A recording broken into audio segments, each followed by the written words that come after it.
How are you feeling about your guys' chances to go in there and get a win? I feel great. We had a good couple of days of focused, and it's definitely going to be a challenge. Played well up there the first 2 games, but we have to play well to beat them there, and we have to be able to execute. We have to be able to close out quarters, close out the halves, and a lot of things we have to do well. We also feel that they're going to have to do a lot of things well. It's 2 competitive teams. At this time during a series, I mean, there's so much back and forth, there's talking, there's complaining about calls and all of this. Is it just all about just execution and just playing hard? We've been focused on basketball. That's what we do. That's what it's about. All the other stuff, we just focus on basketball. Can't worry about calls. You have to worry about playing the game, and that's all we do. We know you say that the officials have their job, you have your job, but how do you go about figuring out how much to advocate for a player, especially if someone like John feels like he's being, frustrated not getting to the line? I mean, you have to just play. I mean, I had over a decade of not getting calls. I wasn't an all-star, so I didn't feel like I deserved to get them, which to me drives me crazy. They're going to call fouls on guys who get fouls, not guys that are all-stars. And you have to focus on doing the things that are right. Attack the basket, kick it out. I know they've complained. I look at it, our big's done a good job. We've talked about it, we've worked on it, and give our guys credit. We're defending with high hands. If we defend with high hands, there's no fouls. And we've done a good job with that. We have to continue to do that. So if we do foul, referees will call a foul. If their hands are high, there's no foul. Is that what you say to John? I was in the same spot. Yeah, John's an aggressive driver. You're just not. It's the game. It's hard. You just have to play through it, and it always works itself out. But you have to just focus on playing basketball and doing your job. Scott, how much are you trying to get guys to fight human nature when you tell them don't use your hands to go after the ball? We see people try to do that against Harden all the time. That's the argument and the basic instruction, and then he shoots 15 free throws anyway. Yeah, you have to be able to do it. It's hard. It's easy to say. It's easy to talk about as a coach. It's easy to show film the next day. But live game, it's definitely tough. And I think what we've done a good job of just limiting his number of shots. I think he took, I don't even remember, 13 shots or so, and 6 of them were threes. And there wasn't a lot of shots around the basket. And that's one way to get a guy off the free throw line. Don't let him shoot the ball. And we've done a good job of really containing him and making him give up the ball. Like every player, they're going to do the right thing, give up the ball when you're not open. But Thomas spent his whole post game talking about the officials and his lack of calls. How do you see that affecting next game and working the refs kind of angle? I mean, that's none of my business what he says and what he says about the refs. That's none of my concerns. I'm just focused on trying to make us a better basketball team for 48 minutes up there. We had 2 great opportunities. We didn't close out the games, and I can't worry about what they think. I only can worry about what they do and try to throw some counters to that. But we just focus on basketball. During the series against Atlanta, you were talking about Sports View was basically saying the team that played the hardest won those games. What is the analytics telling you about this series? They're 2 very good teams. They are the number 1 seed for a reason. They had the best record after 82 games, and we're right there. We're only a few games behind them. We split the season series. Both teams compete. I think from a spectator's view, I think you see 2 very good teams that are competing, that have really good players, that are doing a lot of good things, and both teams are playing hard. And I think that's what you have to go into the game. I expect our guys to do that, and we have to do it again tomorrow night. How tall of a task is it to win up there? But knowing that you did leave some stuff on the table in the first 2 games, so maybe it's not that hard. No, it's that hard. It's that hard. It's that hard. We were close, but you have to be able to win the game. It's definitely a tough place to play, just like our building's a tough place to play. But if we want to advance, we have to win a game up there. And so we're looking at this as the first crack to do that. And the guys are excited about the challenge, and we've had a couple of good days, and we played well the last 2 games. But we have to be able to execute. We have to be able to play through the environment that we're going to play in front of. But it's nothing that we cannot accomplish. It's still 94 by 50 feet, and baskets are 10 feet high,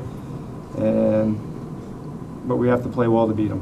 Did you discover something with, I think it was game 2, that Brad on Isaiah, and that worked extremely well for you in the second half? Is it just because of the way he plays position defense and doesn't go for anything that makes him so effective? And is that something you think you're going to stick with the series? Yeah, I think with we're going to have to put multiple guys on him.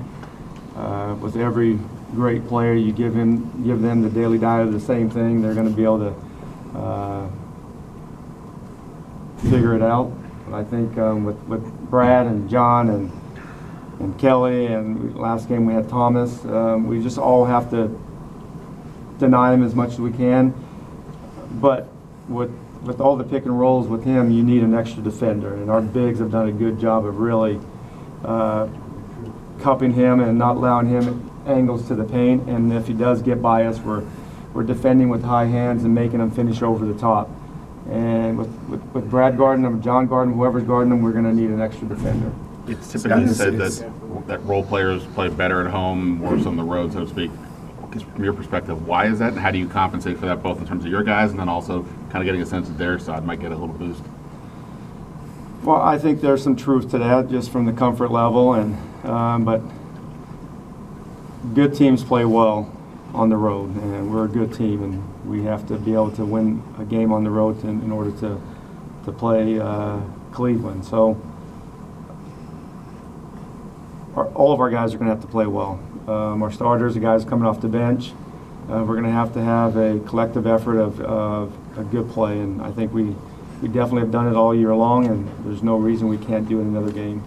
Scott, historically, when a series is 2-2, the winner of Game 5, the odds that they win the series go up, and it's a very high percentage. Just what have you learned about the importance and how pivotal a Game 5 is, even though it's not a closeout game? Yeah, well, I think we should win the game, right? It'll help.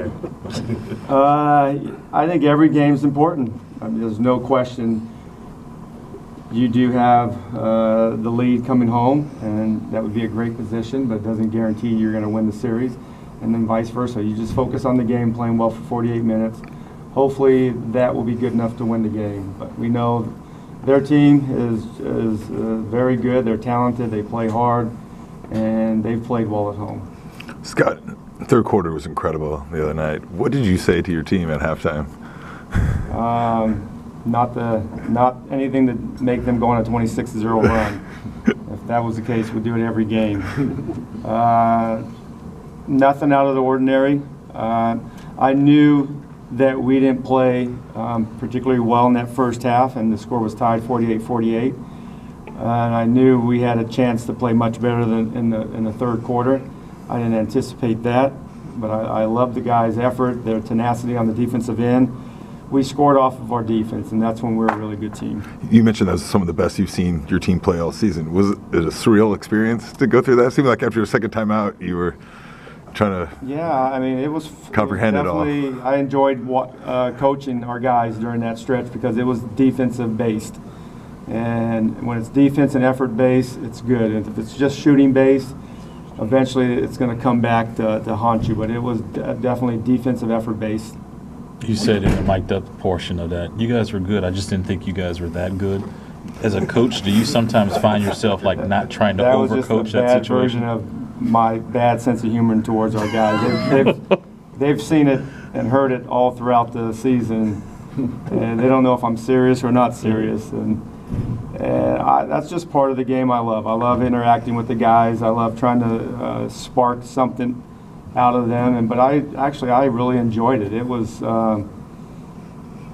was special to go through that moment because it was like we've talked about. It was a defensive and effort, and when you do that, you give yourself a chance to inspire one another. And the game is about inspiring your teammates, and that was a lot of inspiration from a lot of guys. Keith's hands, Otto's hands, Brad, John, Marsh, everybody participated in that run. What do you say to Kelly, by the way?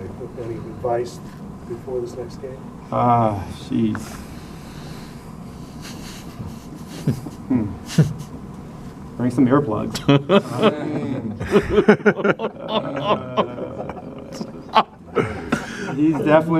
They're definitely going to let him have it, but